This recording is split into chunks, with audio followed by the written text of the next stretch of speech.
am Marcus Blake at the studio with That Nerd Show, and we are doing a virtual interview from the Naples Film Festival with the crew of the film Fish and Men, and I am going to let them introduce themselves. We're going to jump right in.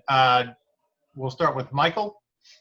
Yeah, hi. I'm Michael Samoresti. I'm the chef and owner of Providence Restaurant and Connie and Ted's in Los Angeles, and I was brought into the film by Darby and Adam to sort of provide a chef's perspective. All right, cool. And Darby? Hey, Darby Duffin, director, co-director, and producer on the film Fish and Men. All right, and Adam? And I'm Darby's partner, Adam, on Fish and Men, director, producer, everything else we did to get her done. All right. Well, first of all, I found this very interesting. I love documentaries where I don't really know anything about the subject, so it becomes a huge learning experience for me. And just kind of a shocker after watching your film about the seafood industry. We don't really think about it too much. So I want to dive in, Adam and Darby. How did you guys come to this project? Adam, you first. Yeah, well, Darby had done a lot of legwork when he brought me into it about a year after he started sort of probing around the idea of why, with all the amazing seafood that we catch in American waters, does all the seafood that seems to be most accessible to us seem to come from abroad, particularly often Asia. So we started asking, I think the big sort of knockout question when we realized that 91% of the seafood that Americans eat is imported. That's just something that we were like, first of all, how can this be true? And second of all, how can it be that no one has made a film about it yet? So. Right. Well, Darby, it sounds like you were the one that really started with this project. I mean, how did you find out about it, or what led you to this? Well, I was living in coastal New England town, Portsmouth, New Hampshire, about an hour north of Boston. And I really came about it just through personal experience. I love fresh seafood. I went to a local market, and there was virtually no local seafood there. Look at and behind the counter, you had cod from Norway and Iceland. Right. You could literally see the boats while you're standing in the seafood market. That's how close we were to the water. And not seeing, it was just a huge disconnect for me. At the same time, I got to know a couple of people that worked in the fishing industry. Portsmouth is in coastal Rhode Island. It's a small fishing community. They're mostly day boats, mostly small boats. And I got to know a woman there whose family had been in the industry for a while. And I began to discover just how bad things were getting. This is around the time when they were transitioning from days at sea to catch shares, which I didn't know anything about. Right. But, I began to see more as I was looking out for it and I was tuned into what was going on. I began to see more and more news trickling out about it. So it just, I spent a couple of years probably researching and put it together, and it finally ended up as sort of in a documentary pitch contest. It did really well. And that's when I was like, well, it was a great proof of concept. And like Adam said, I invited him for lunch. We got together and he was like, hey, let's start shooting this thing. So that's how it started. 91%. I mean, how is that even possible when we are surrounded by water in the United States? I mean, is it, and I don't know anything really about the fishing industry. I don't come from it. About as much as I know is I'm a fly fisherman like my dad and my grandfather. So that's about it. So, I mean, what do you feel like is the leading cause? I mean, how did we get to this point? I think it's a demand for species. Michael can probably speak. I think when we show you at the end of the film, 85% of what we're eating is 5 species of fish. 3 of them are mostly farm shrimp, farm tilapia, farm salmon, and then canned tuna and Alaskan pollock, which just serves as the generic whitefish today that took the place of cod when cod was overfished and has been, not the abundant species. So I think that's where we go in our film is, pointing the arrow more towards looking at consumers and consumer demand and consumer taste, and that drives the industry. But like I said, Michael can probably speak to how we got here. Yeah, and I wanted to ask about that. I mean, I don't order that much seafood at restaurants. But how long have you? Well, let me start with this. How long have you been a chef, Michael? Oh, more than 30 years. Okay. Has it kind of always been this way with what Darby was talking about? No, it hasn't always been this way. It's been a gradual progression towards where we are. You know, I think that when I first started cooking, especially, I started on the East Coast cooking in Manhattan. Like most of it, we used lots of local fish because there was more, local fish was more abundant, and Right. and it was also, I think we were all more used to it in days past. And if you lived on the East Coast, you ate striped bass and you ate black bass and you ate, flounder and fluke and all these things because that's what was available to us and most you know seasonally anyway. Most of those things would be available throughout the year, but and then the market really started to change, and the market started to dictate to us what it was that we wanted, and really drug us away from our old habits and introduce new ones, and that led us to this place that Darby was describing, where the majority of the money that is spent in the seafood market is concentrated around a very small number of species, most of them not harvested in the United States, most of them a product of aquaculture. And, and it's a completely, not completely, but for the most part, when you're talking about imported seafood, there's a very good chance that, the fish that you're buying is not really the fish that you think you're buying. It could be something else because there's very little regulation. And so there's tons of what's called, like what's named in the industry as a IUU seafood. So unreported, unregulated, and not inspected. And so it's just, we do this, we choose imported seafood really to the detriment of our American fishermen, to the detriment of our planet, and to the detriment of ourselves, because the truth is, like, imported seafood is just, most of it is not inspected for wholesomeness, and it's not inspected to determine whether it is what it's supposed to be. So it sounds like a lot of you're different rolling the dice. different industries where you get the cost down.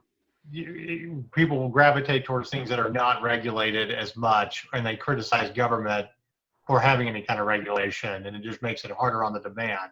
Mm-hmm. Again, I didn't really realize that until I watched this film about the seafood industry. What do you feel like that? You talk about the market. That's what that dictates this. Do you feel like that there's solutions to kind of bringing back this industry to where we're not importing the 91% of our seafood? Start with you, Adam. Yeah, I think we tried to show that toward the sort of Act 3 section of the film, where we introduced that program, Dock to Dish, and what it does is it attempts to, be sort of the shining light of the example of flipping the demand from, flipping the model from demand-based to supply-based. And that means that, it's sort of a catch of the day mentality where you eat what the ocean provides and you adjust how you have to prepare it, and maybe you adjust your appetite expectation, rather than go to the store and buy the same 5 species of fish, or same thing with a restaurant menu. So flipping the model from demand-based to supply-based is sort of it could be a micro correction right now. It could also be a personal one for you as a consumer. But then the scene right after it, I don't know if you noticed, we take it to a high school in New Hampshire. Right. And it's an example. We tried to sort of contrast that, here's the greatest chefs in the world doing amazing innovations to evangelize your palate, to open up your heart to eat other things. And then here's a way you can take a surplus of available, abundant local fish and serve it in a school, or, that opens up the potential for prisons or hospitals, places where there could be a predictable demand. That was flipping the model was a big one for me. Yeah, I haven't known a school yet to get around not serving some kind of fish sticks. So I'm like, I'm sure you can make those out of local things that are caught. Anyway, I want to get to the last question. Like I said, we always ask a very nerdy question to our filmmakers. If you, like I said, we're nerds. So within the nerd universe, if you could have a weapon of choice or a superpower to fight the forces of evil, what would you choose personally? And I'm going to start with our chef. Michael, what would you choose? I was not prepared for this question. Even though, you mentioned it would be coming at the beginning of the interview, but I don't know. I really don't. I don't even know if I could be prepared for that question. I have absolutely no idea. And I'm a pacifist at heart, and so I don't really think I need a weapon. Nice. Yeah.